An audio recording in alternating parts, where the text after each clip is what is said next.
வணக்கம் மக்களே, எல்லாரும் எப்படி இருக்கீங்க? நாங்கள் ரொம்ப அருமையாக இருக்கோம்.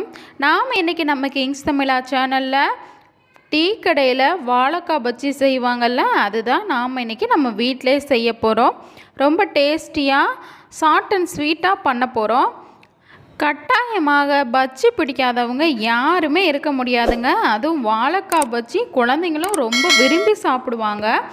நான் பிச்சு காமிக்கும் போதே உங்களுக்கு தெரியும் வாழைக்காய் உள்ளே நல்லா வெந்திருக்கு. அதே போல் வாழைக்காவுக்கு மேலே லேயர் நல்லா சாஃப்டாக ஸ்பான்ச்சியாக இருக்குது அப்படின்றது தெரியும்.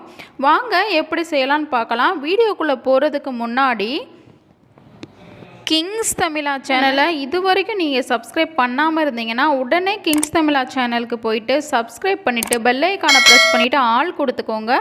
அப்போ தான் நம்ம போகிற ரெகுலர் வீடியோஸ் உங்களுக்கு நோட்டிஃபிகேஷனில் வரும். நான் ஒரு பாத்திரத்தில் ஒரு 3 பவுல் அளவுக்கு கடலை மாவு எடுத்திருக்கேன். இந்த கடலை மாவுக்கு நம்ம வீட்டில் அரைச்ச மசால் பொடி ஒரு 2.5 ஸ்பூன் சேர்த்துருக்கேன். ஒரு பிஞ்ச் பெருங்காயத்தூள் சேர்த்துருக்கேன். இதுக்கு தேவையான அளவு உப்பையும் சேர்த்துக்கிறேங்க. சேர்த்துட்டு கொஞ்சம் கொஞ்சமாக தண்ணி விட்டு எனக்கு ஒரு 3/4 டம்ளர் தண்ணி தான் தேவைப்பட்டது. நல்லா மிக்ஸ் பண்ணிக்கலாம். நம்ம மிக்ஸ் பண்ணுற தான் ரொம்ப முக்கியம். ஏன்னு கேட்டிங்கன்னா நம்ம மாவில் கொஞ்சம் கொஞ்சமாக தண்ணி விட்டு ஒரு இட்லி மாவு பதத்துக்கு நம்ம மிக்ஸ் பண்ணிக்கணும். அதுதான் ரொம்ப முக்கியமானது. நம்ம இட்லி மாவு பதத்துக்கு மிக்ஸ் பண்ணாதான் நமக்கு லேயர் கிடைக்கும், பஜ்ஜி உப்பி வரும். இதற்கு நம்ம வாழைக்காய் எப்படி நறுக்கலான்னு பார்க்கலாம். 4 வாழைக்காய் நான் எடுத்திருக்கேன். இந்த வாழைக்காயில் நான் வெறும் அதோட நார் மட்டும்தான் உரிச்சிக்க போகிறேன். ஏன்னா வாழைக்காய் உடம்புக்கு ரொம்ப நல்லது. ஸோ அதை ரொம்ப வேஸ்ட் பண்ண வேண்டாம். நம்ம அதோட நார் மட்டும் அந்த முனியில் லைட்டாக எடுத்துகிட்டு உரிச்சிங்கன்னா ஈஸியாக வந்துடும். இதே போல் நான் 4 வாழைக்காயில் உள்ள நாரையும் பிரித்து எடுத்துக்க போகிறேன். இப்போ பாருங்கள், எல்லா நாரும் எவ்வளோ ஈஸியாக வருதுன்னு. நீங்களும் இதே டெக்னிக்கை ஃபாலோ பண்ணுங்கள். வாழைக்காவை ரொம்ப வேஸ்ட்டு பண்ணாதீங்க. பாருங்கள், ரொம்ப அழகாக நம்ம நார் எல்லாத்தையுமே எடுத்தாச்சு. இப்போ நான் பஜ்ஜி அளவுக்கு வெட்டி வச்சுருக்கேன். நம்ம வாழைக்காய் பஜ்ஜி போகிற அளவுக்கு நான் வெட்டி வச்சுருக்கேன். நான் இந்த சைஸில் தான் வெட்டியிருக்கேன். வாங்க இப்போ பஜ்ஜி போட்டுடலாம். அடுப்பில் எண்ணெய் சூடாயிட்ருக்கு.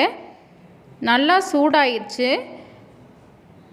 இப்போ நம்ம என்ன பண்ணுறோன்னா ஒரே ஒரு பீஸு உப்பு உரப்பு கரெக்டாக இருக்குதான்றதுக்காக ஒன்று போட்டு நம்ம ஃபஸ்ட்டு எடுத்துக்கலாம். எப்பயுமே எந்த ஒரு ஸ்நாக்ஸ் நீங்கள் செஞ்சாலுமே, எந்த ஒரு ரெசிபிஸ் செஞ்சாலுமே முதல்ல உப்பு செக் பண்ணுறதுக்காக எண்ணெயில் போட்டு பொரிக்கும்போது ஒன்று போட்டு பொரித்து அதை உப்பு காரம் கரெக்டாக இருக்கான்னு டெஸ்ட் பண்ணிக்கோங்க. அதுக்கப்புறமா மீதி எல்லாத்தையும் போட்டு எடுத்துக்கலாம்.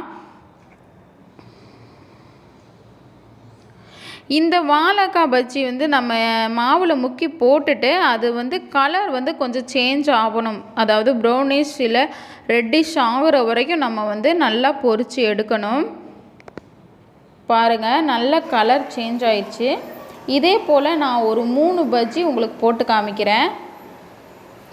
நான் டெஸ்ட் பண்ணிட்டேன், உப்பு உரப்பெல்லாம் கரெக்டாக இருக்குது.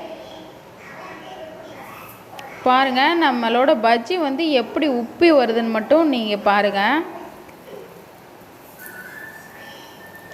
உள்ள லேயருமே ரொம்ப பெருசாக இருக்குங்க. குழந்தைங்கள்லாம் வாழைக்காவை எடுத்து போட்டு அந்த லேயரை பிச்சு சாப்பிடுவாங்க. அதுக்கும் ரொம்ப நல்லா இருக்கும். வாழைக்காவையும் சாப்பிடுவாங்க, அதுவும் ரொம்ப டேஸ்டியாக இருக்கும். பாருங்கள், நம்மளோட பஜ்ஜி எவ்வளோ உப்பி அப்படியே கடையில் உள்ள வாழைக்காய் பஜ்ஜி மாதிரியே ஆயிடுச்சு. மிதமான தீயில் வச்சிட்டிங்கன்னா வாழைக்காய் மாவு எல்லாமே வெந்துடும்.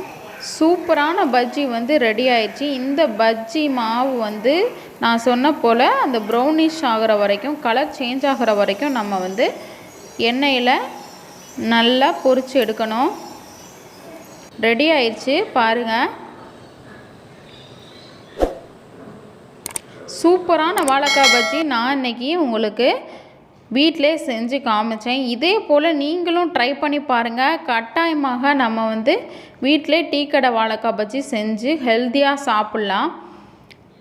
நம்ம சேனலில் நிறைய வீடியோஸ் இருக்குது, எல்லாத்தையும் போய் பாருங்கள். ஏதாவது ஒரு வகையில் நம்ம சேனலோட வீடியோஸ் உங்களை இம்ப்ரெஸ் பண்ணியிருந்துச்சுன்னா ப்ளீஸ் ஒரு லைக் பட்டனை தட்டி விட்டுருங்க. வீடியோ பிடிச்சிருந்ததுன்னா உங்கள் ஃப்ரெண்ட்ஸ் அண்ட் ஃபேமிலிக்கு ஷேர் பண்ணுங்கள். அடுத்த ஒரு வீடியோவோடு சந்திக்கிறேன். அது வரைக்கும் பாய்.